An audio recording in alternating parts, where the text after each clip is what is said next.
Always remember, your enemies think that they're doing what's right. They think they're the hero, and you're the villain. But now you know the truth.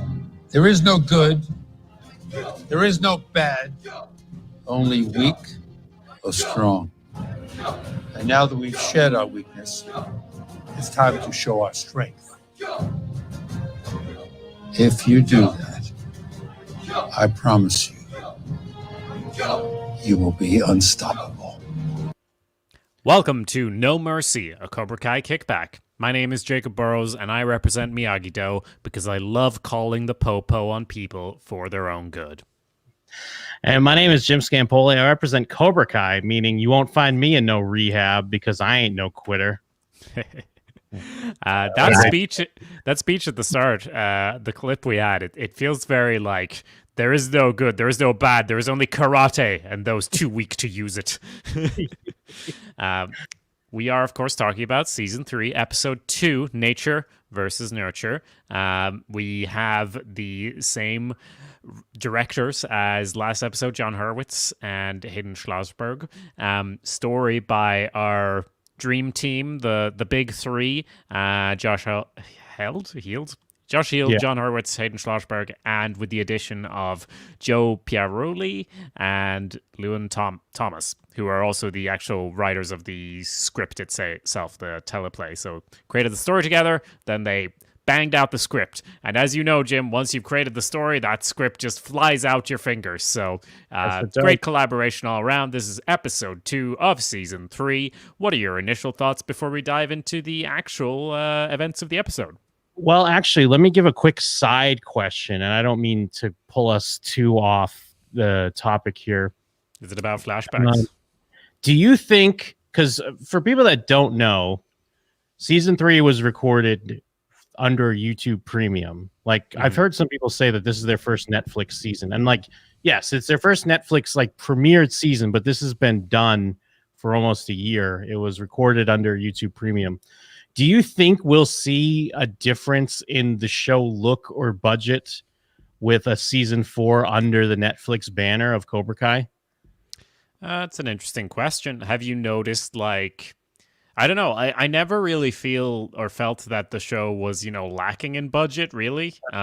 Because we talked about before how a lot of shows, when they're driving in a car to the beach or whatever, they just have a green screen thing, and now they're actually bothering to make it look real and stuff. And obviously the fight scenes can get bigger and more complex, but apart from that, it's never really strained as far as the budget. So I don't know. I assume there might be a bit more money, not because it's Netflix, but just because the show is infinitely more popular now. Yeah.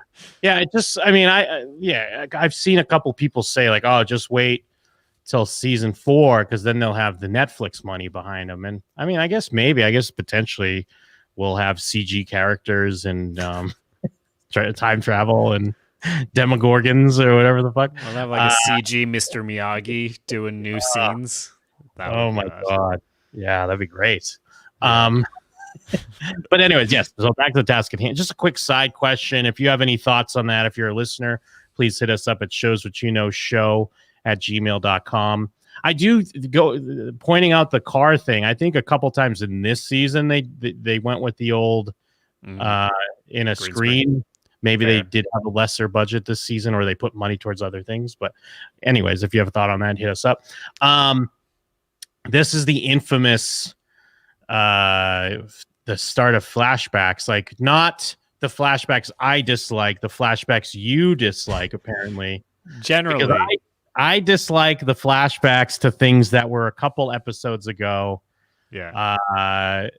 Especially in a Netflix point of view, because you're usually binging it anyways. And then even in this, it's not like Netflix.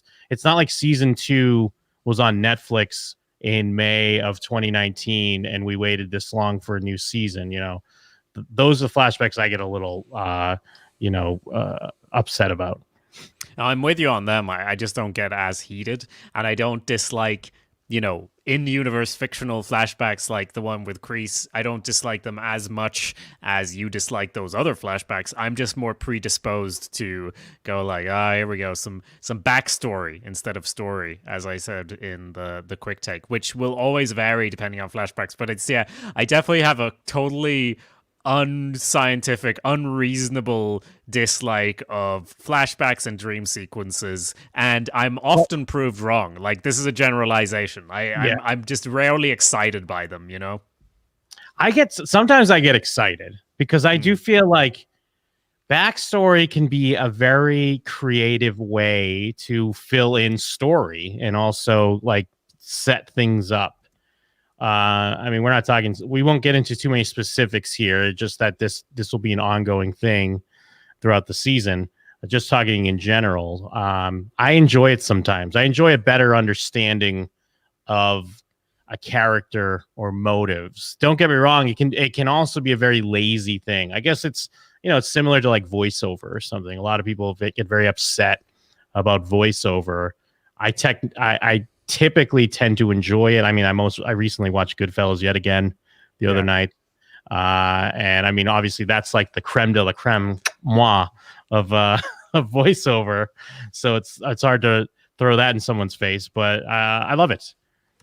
Yeah, it was I'm not sure if innovative is the right word, but I watched Never Have I Ever, which is Mindy Kaling's show that she's not in it, but she's like behind the scenes. And in that one, they just have a random tennis player do the voiceover for this teen girl. So it's like a teen show about a teen girl, but the voiceover is by like 1970s famous tennis player who's just, and he is that tennis player, like he's talking as him, but he's commenting on the story. It's never really explained why he's the one doing the voiceover, but it's kind of great. So when people do stuff with it, I enjoy it. Anyway, not talking about voiceovers, talking about flashbacks, I think the thing for me is just usually that I like it in small doses. I think people go a bit overboard, and I'm like, I don't want to sit through this forever, ever and ever. In this example, we will be able to discuss it in more detail, I'm sure. But like the first bit of this, the very first scene, it's excellent, right? Because it sets up Kreese as basically being someone who would have, he's Miguel. He's a nerd back in the day.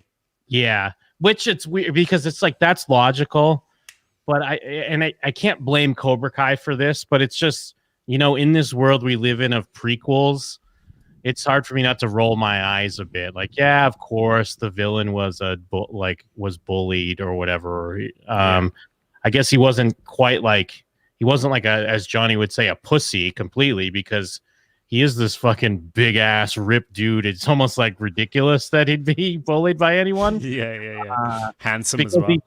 He does immediately because it's not even so much that he's bullied and then like a while later he fights back. It's almost like the later that day he just fights back. It's like he respects his job too much to do it on the clock or something. And they have a lot of fun with playing with your expectations, which I do enjoy because I think I mentioned this in my initial thoughts. When I see that car and it's 1965, I have to roll my eyes because I'm like, please don't do this. Because, obviously they're teasing Miyagi. Like, I don't want them to do this with Miyagi, but I feel like a lot of people want them to do this with Miyagi because a lot of fans on social media tweet a lot at the creators about like having a young Mr. Miyagi TV show. And to me, that is the worst idea I've ever heard. I don't want that. And I don't really want to see a young Miyagi. But hey, that's just my point of view. Where are you at on something like that? Well, up to a point, I'm always like, well, we thought Cobra Kai would be terrible before we knew it. But then I'm also like, we have to draw the line somewhere. This is where I draw the line. I don't want Mr. Miyagi TV show. If they want to go off and do a Gremlins show, I don't have any attachment. I think you have more of an opinion there. Oh, I hate that. But like this idea that they should take the Cobra Kai concept and transplant it to other like not necessarily the creators, but in general, like because it's been so successful, transplant it to other franchises. It's like you can, but if you try to mass produce Cobra Kai like content, it will fail just due to the fact that it doesn't have enough heart behind it. Like you can't transplant the doing a good story. Like, if people see this and go like, this is what people want, fuck sequels, we're gonna do like reboot quills, like, but they're in universe or whatever way later. It's like, that's not why people like this. That's just the concept, and you can always make a good or bad show, never mind the concept. But it's like, I feel like someone who would want a Mr. Miyagi TV show is kind of asking for Cobra Kai to be ruined. So yeah, I mean, they do the switcheroo kind of with the car, and then of course they want you to think that this bully jock guy is, Kreese. They even go so as far as casting Martin Kove's real life son, Jesse Kove, to play the bully here. And he even has a comment, something about no mercy or something or other, when they're talking about beating a rival team at the game or something like that. But then, of course, it's the waiter with the big hair. Gotta love this guy's hair, by the way. Who we do get the reveal that he's Kreese, and he's being bullied. Which, I mean, again, I can't. It's not a Cobra Kai's fault that I kind of am apprehensive with this. It's just because there's so many prequels, and for whatever reason, a lot of prequels are about the villains, and and it's just well trodden territory. I still have faith in Cobra Kai, and especially the big three, in making this good. But initially, I'm like, all right, what are we doing? And then, we'll see what we're doing as we discuss these episodes. Yeah, the sort of swerve didn't get me, because I guess I was just expecting them to do something more than that, and like just having Kreese be a dickhead back then. Like, as soon as he kind of bumped into that guy, I'm not trying to toot my own horn, I'm just saying that I was like, oh, this is probably Kreese, right? But that's more because I was thinking of like Back to the Future and like similar scenes, and like the people working there are the important characters rather than, well, anyway, just mayor. Maybe I should be the mayor. I was thinking of that specifically. But the fact that it is his son, I usually don't care too much about like all the Easter eggs and everything, but I think that's so fun. That's such a great move, because it makes the whole, because at first I was like, don't disrespect my intelligence by going for too long on the we're supposed to think this is Kreese thing. I don't think they did that, but like the fact that it's his son, I'm like, well, good on you. That's just fun. That's just fucking with people in the funnest way, and sort of doing the unexpected, which they're usually so good at. And I'd say this is really no exception here. So, but I do understand the apprehension, because I'm so tied by this spoiler thing. I'm not going to say any more right now. So maybe we should move to the next scene. I mean, even beyond that, we do learn that Kreese's mom killed herself. That's why like the guy's calling him like a freak, and his mom's a freak. Like, it's very mean bully. And then we get back into present day, and we got Kreese with the Cobra Kais, and is Hawk already doing his kind of like, oh, what have I become looks? He's doing it a little bit, isn't he? He is. Even as he's given the speech about how the fight at the school was an embarrassment, and you lost soldiers and you lost the battle, we see Hawk kind of doing his Theon Greyjoy, kind of looking into space. That's even before Kreese starts doing bad stuff. So he's immediately on that level. They're basically, well, Kreese is talking about how this won't go unanswered. We will show no mercy. And basically that they're going to strike back hard. It says right on there on the wall. Although, no, strike back, strike hard, no mercy. It's basically the point. And then we have Miguel. He's awake now, but he's still in the hospital, obviously. And what his mom's telling him how like Dimitri brought him a comic, but it's not UV protect. Like the cover's not like, it's in like a plastic baggie, but it's not UV protectant, so don't keep it by the sun. I know a lot about that because I collect posters now, and I'm like, damn, I need to get UV protection for these things. Can't put them in direct sunlight, so I can relate to Dimitri on some of the strats he's given here. My favorite part of that is like, this is from your pale friend Dimitri, is it? Oh yeah, that's right. Yeah, great stuff. And that culminates with where's Sensei. Yeah, but also but it's like, is there supposed to be a fake out here too? Was I supposed to think he was going to say something else? Because like, whoa, where's Sensei? Because she's like, water, wheat. What do you need? Wheat thins. you want to get high? Do you want to smoke weed? Is that it? Legalize weed? I don't think it's a fake out for us. I think it is for her mom, because her mom obviously his mom has obviously told Sensei Lawrence to fuck off. So she is here, and that moment is just for her to show that she is very eager to accommodate whatever he wants, and then to have him ask for his sensei, and to have that kind of be a moment. So for his mother, and then we cut to where his sensei is in a car with Daniel LaRusso, and there it's kind of echoing when they've been in a car before, kind of when they were grooving to some cool music, but this time Daniel won't let him turn on the stereo. He wants him to drink a juice and just fucking get his shit together so they can go find Robbie. Or they're going to talk to Robbie's mom first, but yeah. Yeah. So the lead that Daniel has is Robbie's mom, who's in the last we saw, she was going into rehab. And as we see, she's at some like really nice, like resort-like rehab, which is like, I mean, I don't know. Is it because the LaRussos did this? Because remember when like the power was getting turned off and the rent and all that? So I assume this is because of the LaRussos are helping out, or what? Yeah, it was. That was the situation where Robbie's mom showed up before. The deal was sort of that she was going to go to rehab, and I think the LaRussos are paying for it. Yeah, great family.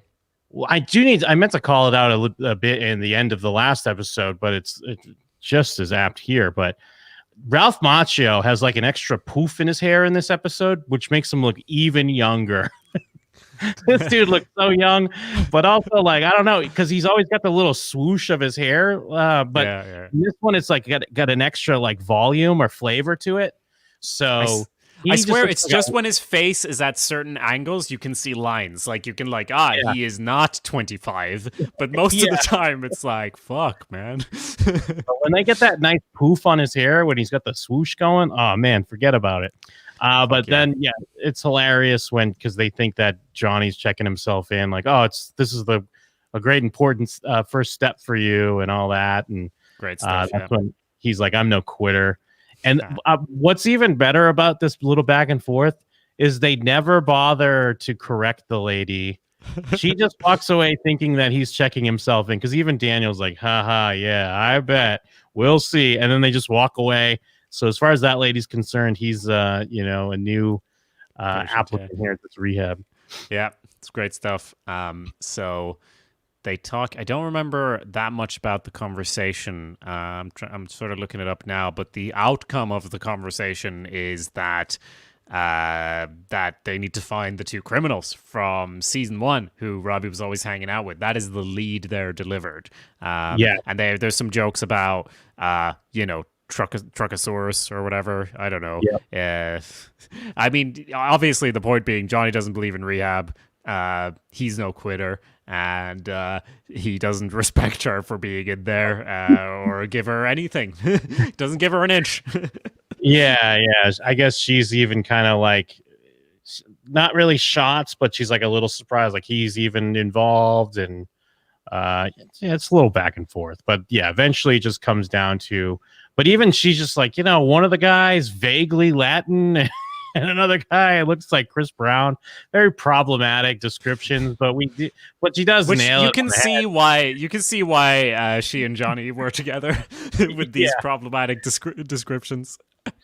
But she's also Daniel knows where they're at as well, because they're in jail. But before we get there, we have Kreese is starting to do disturbing things by bringing out like a guinea pig or mouse.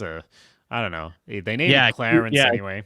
Yeah, cute little mouse he gives to Bert, and then they want it. Well, Hawk wants to name it Hawk Jr., which I thought is great. Yes. And then name him Clarence. And of course, it's like, I mean, I guess I get it. These kids, like a lot of the kids that leave here are like kind of like they look way younger and they're like nerdier. And obviously, this is the plan to weed out the nerds, because lest we forget that Cobra Kai was built on like Outcast. Well, when Johnny rebuilt it, anyways. But it's like, have they not been around the past few weeks? Like clearly with Kreese, this is not going to go well. How do they not see this? They're dumb. This is the start of the Great Purge, where Kreese remakes Cobra Kai in his own image. And yeah, it's like I feel like the kids who leave now, with the exception of Bert, I guess, it's not like maybe there's not that many of them. Maybe it's just him. I don't remember if anyone. I don't think anyone else actually. Oh no, sorry, they do. I was just going through the clip there. Bunch of them leave. You're right. Sorry. They don't look like they were in the fight in the school, you know? Because in the fight in the school, it was fucking serious shit. Everyone was like ride or die. And then we can see them here, and but then an animal can bring out the childlike light in anyone's eyes, never mind their age. So anyway, it's just one of Kreese's tactics to harden up the whole place. And now Hawk kind of has Miguel's role, because Miguel was always the one who, after Johnny did something crazy, Miguel would go and like, Sensei, that was kind of crazy. And now Hawk is the one who goes in and says that, maybe we should be trying to get more students, not less. I don't know. And I think Kreese says that like they're just getting rid of the weak ones or whatever, like addition by subtraction. Exactly. Yeah, that's what it is. Addition by subtraction. Which, I mean, if we're being fair, he's completely right, because it's basically all the like 10-year-old kids that are a part of it have left because it's all these little kids. Yeah, I don't really want them to be around Kreese. Like ideally, all of them should not be around Kreese, but getting some of them are not around Kreese is also good. Kreese also says here that they are going to need a new champion, like someone with no fear and all of that, and no mercy. And obviously, Hawk, like we said, he's already the new Miguel in that he's the one talking to Kreese. He was kind of a little bit Kreese's protege, season 2. Remember when he went back in the place and was beating up the punching bag, and then Kreese was there lurking like a dragon in his den. So of course he kind of reads it as, well, that might be me. But then we cut immediately to Tori and that whole storyline, and how Kreese is going after getting Tori back in the club. So it kind of seems like maybe he's got his eye on her to be the new champion. Yeah, he's playing it really well, though, because he knows that he's kind of gassing Hawk up a bit, but that's not what he means. Yeah, he means Tori. And, I mean, overall with the episode, and especially, like, to play into the flashback that we open up with and how we learn about Kreese's family, his mom, obviously, and I know I'm jumping around, but he does mention how his mom was sick, but it was a different kind of sick. Yeah. And he is being the hero, kind of, because he's helping Tori. And it would make sense on why she would fully back Kreese and, be loyal to him, because we're seeing that even though Kreese is like the ultimate villain, we have this scummy landlord here that we meet as Tori's trying to be a caretaker to her mom and dialysis. And what does he call it? Diabetes or something like that. And of course, he makes some vague references to maybe having sex with her for rent. So it's a very bad situation. And Kreese is like the one hero coming in to help her. Yeah, the scummy landlord says, it's not my job to keep track of excuses. It's my job to cash rent checks. Not a job. All landlords should be first up against the wall. You are simply extracting as many droplets as you can from the working class. But that's just my philosophy bleeding into the show. He is a scumbag, though. Does a great job of representing what landlords are like. And Tori's... He is doing a job while he is fixing stuff. He's definitely like cutting off someone's power because they haven't paid their rent. He's not helping anyone there, Jim. Yeah, you're totally right. And he hasn't fixed the leak yet. Like, this is remember, this is basically like Mr. Miyagi's job. So this is like a horrible parallel. We have the best maintenance man ever in this universe, and now we have an example of the worst as well. He doesn't have a Miyagi to actually keep things running. He just is fucking up people's electricity. When he makes this reference about how, her mom on dialysis and everything, she's going to be out in the street unless you do something, sweet cheeks. Tori, of course, is about to beat him up, but he points out that what's your probation officer going to say about that? So she's kind of in a bind. She can't really do anything. And so that's why Kreese is able to be the hero, much like he is in the flashback. What's great about this, too, is that it's basically just Johnny and Miguel's apartment place, but kind of just like they throw a few bushes around it or like I shots. swear these are all like I always get confused with like there's Johnny and Miguel's place, even the original Karate Kid place where I mean obviously they have the pool, but when they go back there and then this place, I'm just like yeah man, it's L.A. I guess the Valley. It would be great if you stumble upon this perverted guy, like this like scumbag landlord, whatever. But then he's trying to catch flies with chopsticks. Like, oh, even he. But then we go into a flashback. He was actually a good kid once, but he got bullied, or whatever. That's season 8 stuff. We'll get there. So what is FSP? It says like FSP prisoner on these in this place where Johnny and Daniel show up to talk to these kids, because I think Johnny says like worse than rehab, nicer than jail. So they're not in jail. They're in. Oh, that's a good question. I honestly don't know. I assumed what they meant is that they were in some sort of like juvie. Yeah. Okay. Yeah. FSP is not Florida State Prison. Yeah, Google. That's when I googled it too. Okay. Well, yeah, I guess so as well. And I'm going to cut myself off because spoilers. So I was about to say something and I'm not. So let's not get into it. It seems like juvie, although these two I would have assumed are like 18. Like, look at them. That's true. Yeah, it does seem like they wouldn't be in juvie. They're too old for that, but maybe they would just...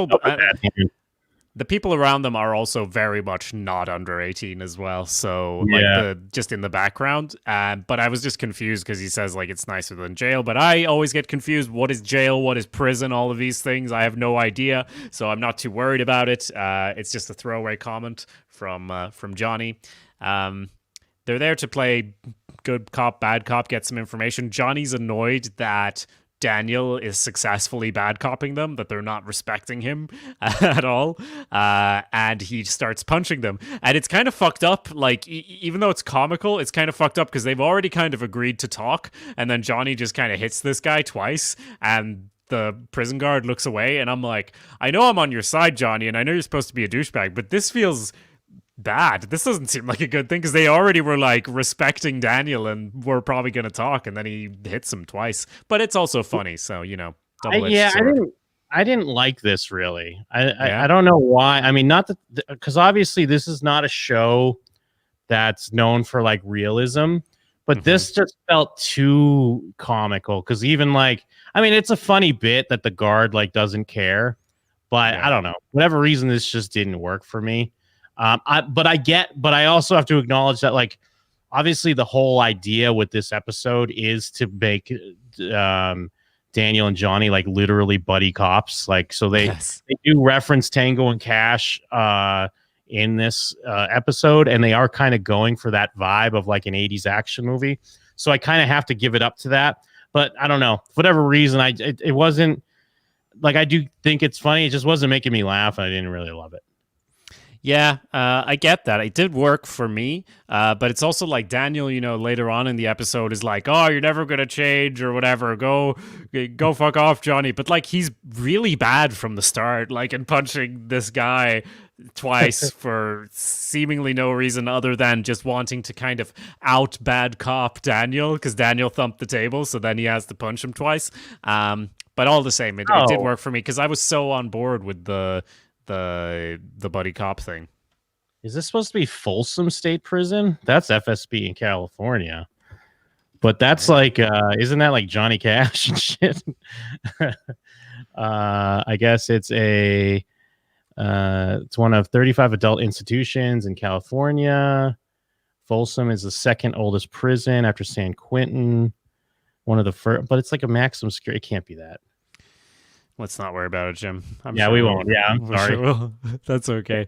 Oh, it does say primary house is medium security, general pop. Whatever. Who gives a fuck?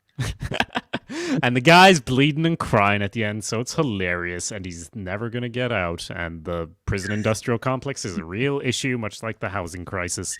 Then we move on to Miguel, who is getting kind of an assessment from a doctor.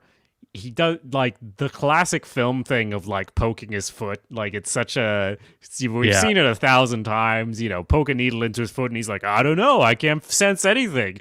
And then they go outside, and he sees his mother's reaction to the news.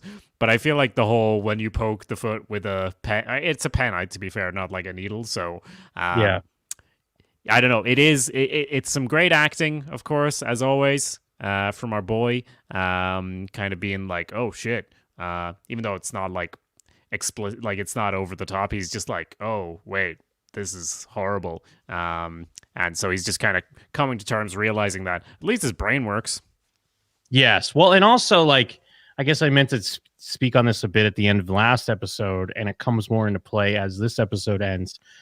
I keep coming back to my mantra that Miguel is the heart and soul of this show. Yes, you have your Johnny Lawrence. Yes, you have your Daniel LaRusso. You have Mr. Miyagi. You have the Cold Karate Kid. But Miguel is the fucking heart and soul. And as we see, like, yeah, you're right. Like, he has kind of his initial reaction. He sees his mom upset, and then he's like looking at his feet. And as we get into some of his reactions with Johnny later in this episode, I just feel more and more emboldened in my stance on that. He's like he's the hidden secret sauce. Absolutely. And I mean, as he is broken down, as is the the world of the show right now. Everything is kind of dealing with the aftermath of the big karate fight, and he obviously physically is dealing with that as an expression of it and doing a great job of it. We see a bit more Tango and Cashing. Specifically, they're in the car, and Amanda calls, and there's some hilarious stuff with Johnny where he tries to talk into the steering wheel. Hi, Amanda! And they kind of are talking about, he outs them as having been to prison and like beat up some perps or whatever. And Daniel's annoyed that he tells his wife, and he's like, I'm not going to lie to your wife for you. and the bit with like the pretzels or the combos, whatever he's eating. That he gets like, Daniel's like, don't get it everywhere. He's like, of course I won't. And of course we start seeing hints that he will be getting those things everywhere. Yeah, and they specifically say they were doing like the good cop, bad cop thing. Amanda has to remind them that neither of them are cops because they've definitely forgotten, because they're in that sort of, like you said, 80s action movie mode, because they're both like, it makes sense that the show is kind of treating this as a buddy cop thing because they are like obsessed with 80s culture themselves, and they're from that era. So I don't see it as like the show imposing this format on them. I see it as them like acting out this fantasy, which is explicitly said in this scene, basically. Yeah, it's great. I mentioned this a little bit in my initial thoughts. I still love any moment when we get to have some Daniel and Johnny back and forth, but I was totally thinking during this episode, like, what dumb thing is gonna happen for this to like not be a thing. So I didn't like allow myself to get too excited about it, which I shouldn't do that. I shouldn't be trying to think ahead of the story. You should let the story just bask in it. But I couldn't help myself.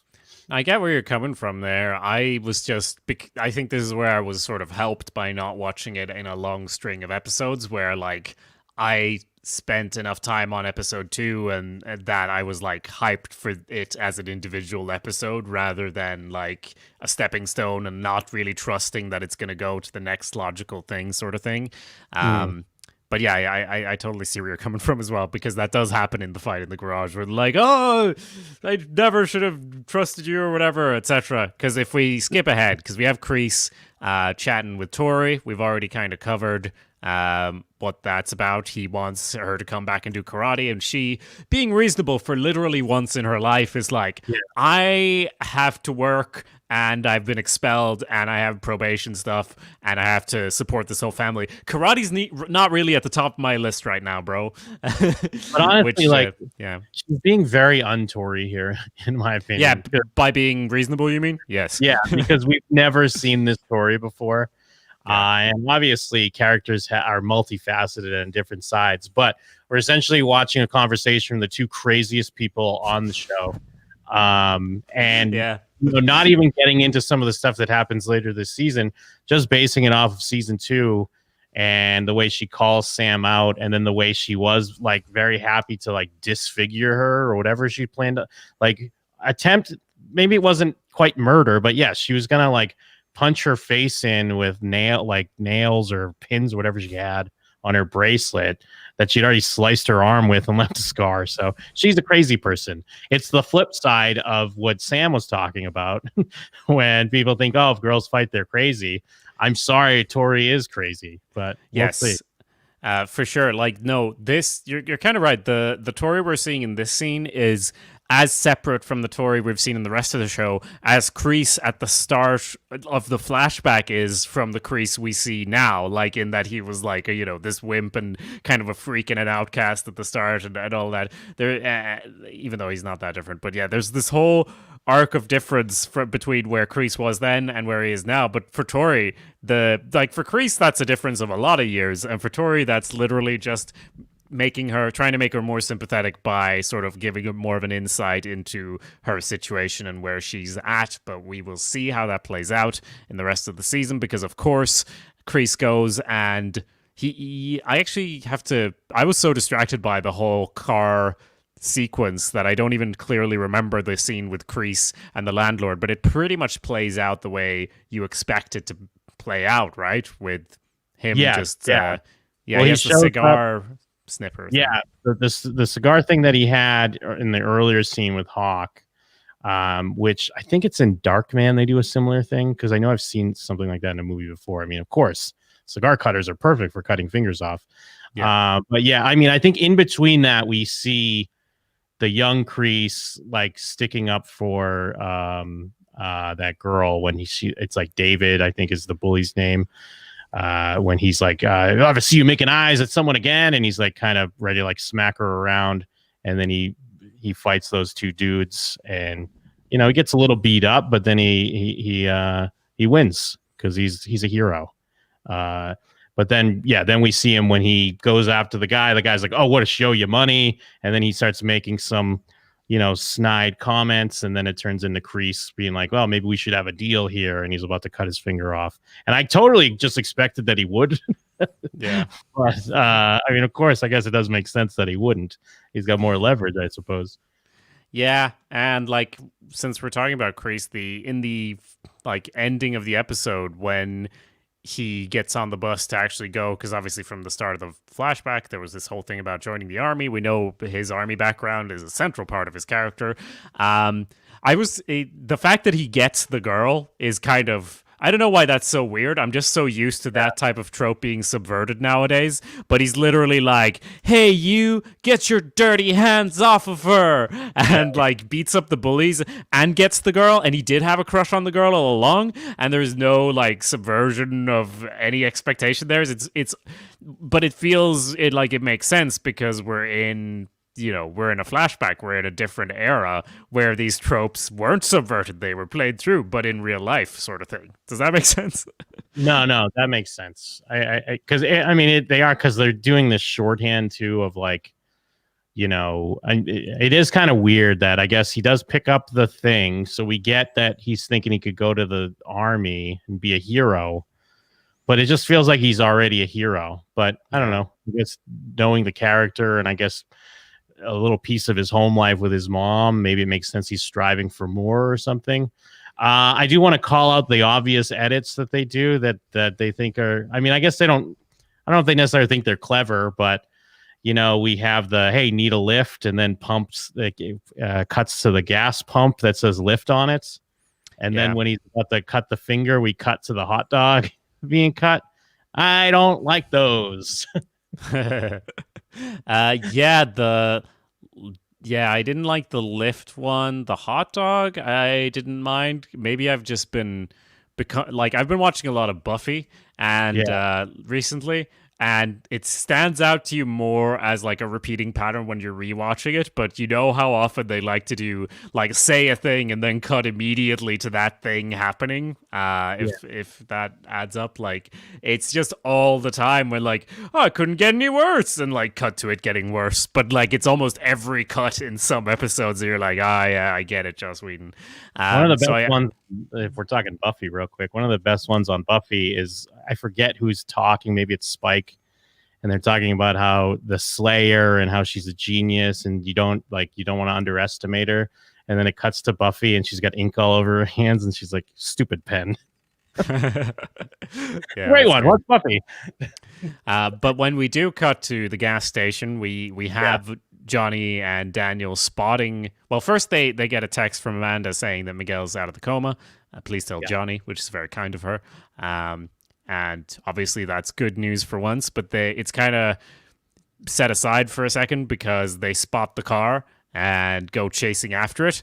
And the guy Okay, I want to ask what happened to this car, because last episode Robbie's counting quarters or whatever, and he's at the car. So does he sell the car for money or does it get stolen? Like, why does this guy run away immediately? Because he knows it's stolen, or I think he said he stole it because he's like, I thought he said something like he stole it when Johnny's beating him up. There is a little bit of banter. I don't mean to backtrack too much. There's a little banter about gas station food, which I like.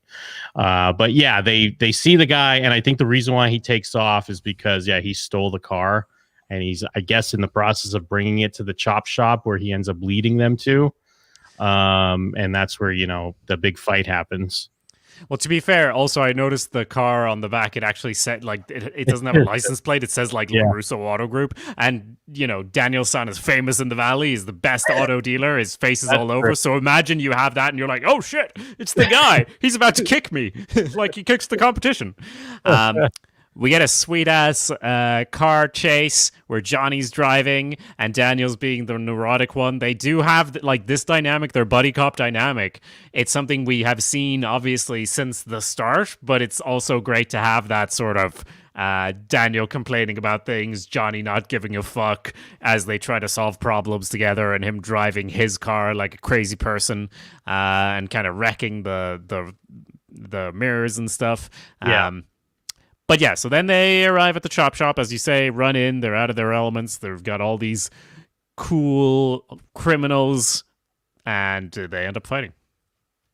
Yeah, because it's like, because Daniel's still kind of going off on the, all right, we're in over our heads, let's just call he's just, it is funny that he just says it out loud, like in the midst of it, let's just get out of here and call the cops. But it's even better that the dudes are like, oh, call the cops, you say? Well, yes, we're not going to let you leave then.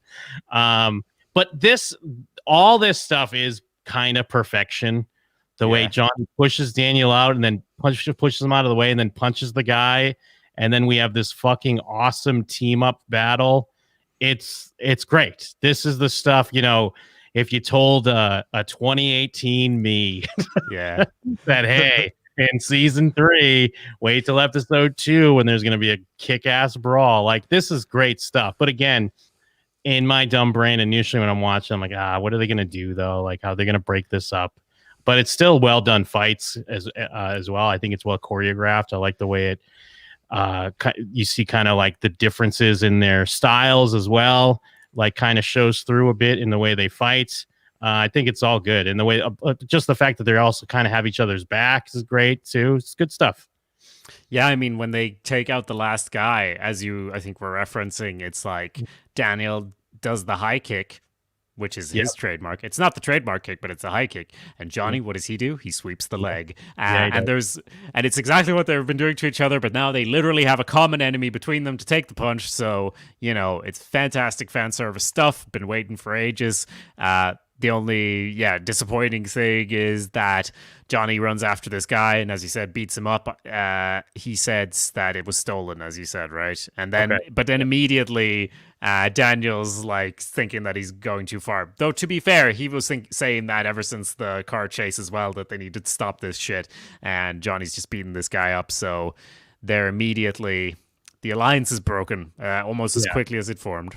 And we get a little piece of Daniel and Johnny fighting as well, and then they kind of kick each other away. And then thus ends the team up. The kick-ass team up comes to an end. Johnny gets to kind of keep the minivan, even though it's like, you better bring that back. You better bring that back through the auto. Yeah, and so Daniel just has the time to sort of rush out of there, and they kind of talk about Robbie as well. Like, oh, you think you're such a great teacher? Look what happened to Robbie after you know, trained him and all that. And they do have a little heart-to-heart there where he's like, I'm willing to admit when I fail. But he's also like, maybe he's just got too much of you in him. Yep. Yeah, that hurts. That's a low blow. Although I guess the other, being a bad teacher is a low blow as well. So yeah, they know how to hurt each other, and hurt people. Yeah. So Johnny gets in the stolen car, and as you said, he says, you better return that to the dealership. Daniel, it's like immediately gets a phone call about where Robbie is, I think. Basically, yeah. We just know he gets a phone call and he's like, I'll be right there. And then it's kind of revealed that he comes back to the rehab where Robbie's mom is, and Robbie has gone there. I guess filling in the blanks, like if the car did get stolen, he already was just working off change. He kind of has nowhere else to go, so he shows up to talk to his mom. Yeah, and from here we kind of have two scenes to end up the episode. Two scenes and a kind of pep talk from Kreese. So we have the two father figures in this show talking to their adoptive sons, where we start with Johnny talking to Miguel, and then we have Daniel talking to Robbie, and then we have a quick Kreese speech, which we like to open and close most episodes with these days. But yeah, it's basically both of those father figures being just told fuck you by the equivalent child. So obviously let's start with Miguel and Johnny. Miguel is in a place of desperation where he's obviously just woken up. He hasn't had any time to process what's happened to him. So in his world, as he says, like he's trying to figure out why this has happened to him. Obviously, you're always going to be like, fuck, this is terrible. I might never walk again. And he is looking for something to blame. And he does have a point in blaming Johnny, because at first I'm kind of like, he's overreacting in the, like, Johnny doesn't control the universe. Like, it's obviously not completely Johnny's fault, but so it feels a bit unfair when Miguel is like, I did everything you said, I showed mercy, and this is what happened, like, and he yells at him to get out and everything.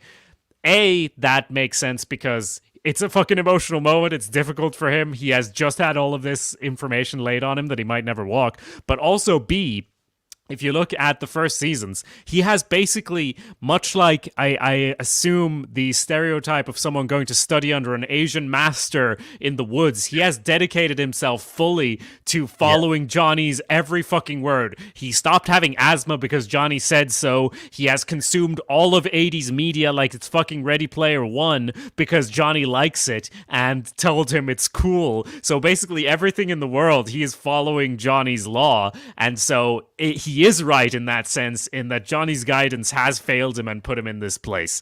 So that's where I'm at with this scene. No, I mean, in complete agreement, because he doesn't really like get angry until Johnny doesn't have an answer for him. And I mean, and not that it's like Johnny could ever answer that question of why did this happen to me, but you're like, because of everything you said, he's followed Johnny this whole time. At the very least, if Johnny could at least explain or tell him what they need to do next time or something. But of course he can't. And then it's like, you know, that's why he's like, you don't know, like you don't have an answer. And then it's like, look at me, like, because Johnny can't even look at him, and he breaks down. He's like, just get the hell out of here. And, you know, this is where everyone's heartbroken, because, you know, Johnny needs Miguel, maybe even more so than Miguel needs Johnny in a lot of ways. Yeah. Yeah, and some great acting from our boy Cholo. Here, as he kind of breaks down and just tells him to get out of there. Because obviously before, like you said, he's asking why this happened. He needs to make sense of it. And like before this, earlier in the episode, he's asking his mother, like, where's my sensei? I need him in order to make sense of this. And Johnny doesn't have any answers. Like, he's obviously there to give support or whatever's needed. But Johnny's lost himself, and just seeing that, like if Johnny came in and he had his fucking gi and was like, "Yutz, quiet!" like immediately, I feel like it might have gone over better, even though he would have been just as wrong in a lot of stuff. But what's he supposed to say? Yeah, you should have kicked my son off the railing instead and broken his back. No, violence isn't always the answer. He'll figure it out. He'll get there. They'll get there. So the next scene then with Robbie. What do you make of this scene, Jim? So yeah, we have Robbie with Daniel, and the thing is, it's kind of a shame. Like, it makes sense over these 2 episodes that we haven't really been with Robbie at all, but it's also kind of a shame because, I mean, just think of where he's at. Like, a lot, obviously, I think his actions, again, like most characters, like the writers are good, so his actions make a lot of sense. I mean, he obviously doesn't want to get in trouble or deal with the consequence of his action because he didn't mean to kick someone off of a balcony, but he's lost his father, and then he lost his like fill-in father, and I think he even says it in this, right, where I think one of his lines say like, yeah, it was a mistake to help me. Like, all he can think now is that he's bad. He's a bad person. And he's obviously thinking that he himself was even foolish to think otherwise. So, I mean, that's pretty hefty stuff as a kid to have to deal with.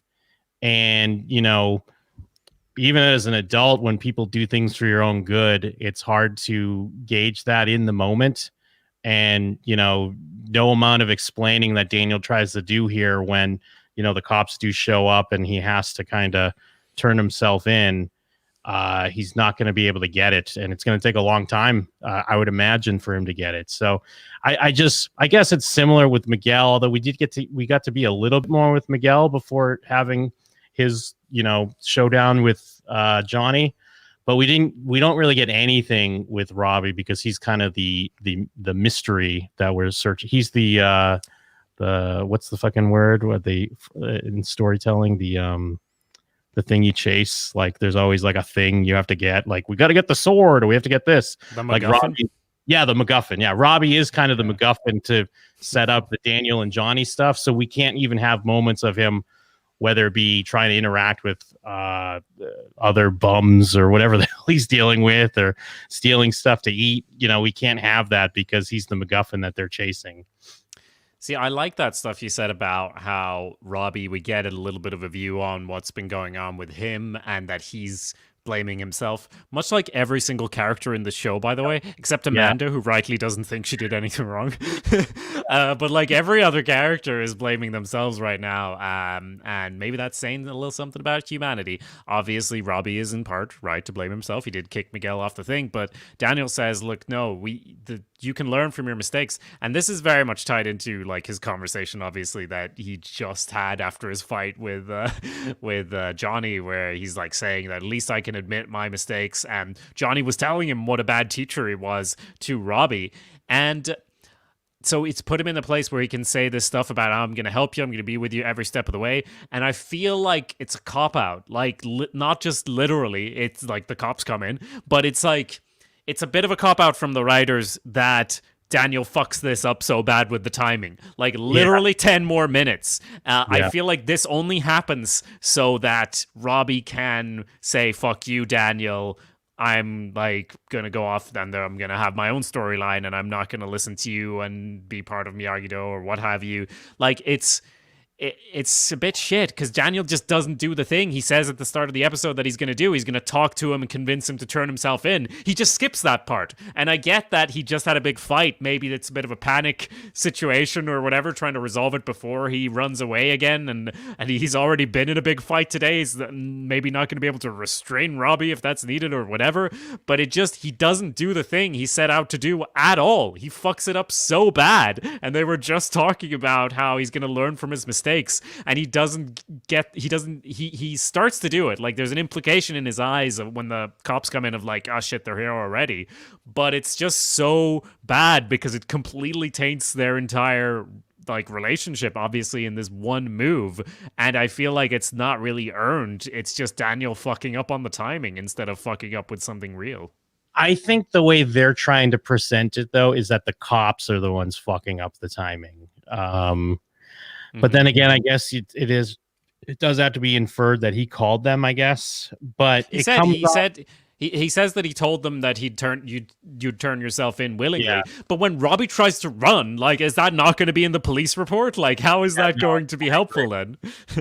Because I can't, like, I'm trying to gauge on if, like, was it a situation where I guess this isn't what happened, but I think what they want to feel like happened is that, you know, just outside this gate or whatever, Daniel is with the police and he's like, all right, well, let me just go in and talk to him first. Let me say what's going on. And then these like idiot cops are like, it's been enough time. Let's go in there. Let's get this kid. I think that's what they want the feeling to be. But I think I do side more with what you're saying. It does come off as like Daniel kind of fucked it up. Yeah, because I feel like he shouldn't have called the cops at all until he talked to him. He could have talked to him, and then I thought the plan was from the beginning, get him to agree, and then he said he talked to a lawyer or whatever, then the lawyer comes and then they go and turn themselves in. But yeah, the cops show up and it doesn't look like he's turned himself in because he runs and they have to kind of tackle him or grab him like harshly and like, hey, you don't have to do that to him. Yeah, so it's just kind of like Robbie is looking for guidance almost as much as Miguel here, because he's talking about how he's the worst, and when Daniel gives him an inkling of, no, you're not, like, we all make mistakes and I can help you, etc., he's got this look in his eye that he obviously wants and needs that. So it's just kind of a shame that it's I don't know. It's fucked up by this external thing that I feel like Daniel. It's not touched on. Well, this is kind of a spoiler, I guess, but it's not like they talk about those fucking cops came in too early. Like, it's not brought up. It seems like this was his plan. There's no like thing that shows that this wasn't what he meant to do, which makes me feel like, well, Daniel, you just keep fucking up then. I'm sorry. And you're totally right. It's just there so we can have that moment where he's like, I'll visit you every day, and he's like, don't bother. Like he doesn't want anything to do with Daniel. So yeah, then we have Kreese, and we hear about we're only as strong as our weakest links. Now we're one unit. Great speech. I was just building everyone up with the one united purpose. And then Tori comes in, and she's like, "Oh, that thing I had to worry about. That's no longer an issue." So she's back in the fold, and it, like I said before, it just makes complete sense that she. Like, why would she give her alliance to anyone besides Cobra Kai? Because no one else is helping her. And I guess, and a little bit to what Sam was talking about, even though I do think Tori's crazy based off what we've seen her on the show. Yeah, it is kind of fucked up that these other people, even Amanda, Daniel, even I guess they don't know her and they have their own point of view, but no one's thinking about, well, what would push this girl to be the way she is. So she does kind of have a point. Yeah. So we get a quick flashback as well to Kreese going off to basic training to the army. And then we get back and he's given this speech about, that we touched on at the start. Everyone thinks they're the hero. It's something you've talked about on your other podcast, Jim and them. Yeah. Everyone thinks they're the hero. One of my favorite things is how everyone thinks they're the hero in their story. And they are. I mean, everyone is the hero in their own story. Yeah. And so that's kind of Kreese touching on the core questions and ideas of the show, as he's wont to do in his little speeches. And he talks about how they're going to be, I believe, unstoppable if they just recognize their power, etc., etc. He's being menacing. And then we end the episode. Yeah, good is a matter of perspective. And basically there is no good or evil. And, here we go. They're going to be unstoppable. So, do with that as you will, world. We'll see. We'll see how that works out. Yeah, we will see in our discussion of episode 3 coming soon to this podcast feed. If you have a moment, take the time to drop us a review on Apple Podcasts. It would be much appreciated. You can, of course, also email your thoughts to showswhatyouknowshow@gmail.com if you want to weigh in on the events of the show. And beyond that, is there anything else we should mention, Jim? Maybe one last thing? I think there is just one last thing. Oh, what's that? Strike first. Strike hard. No mercy.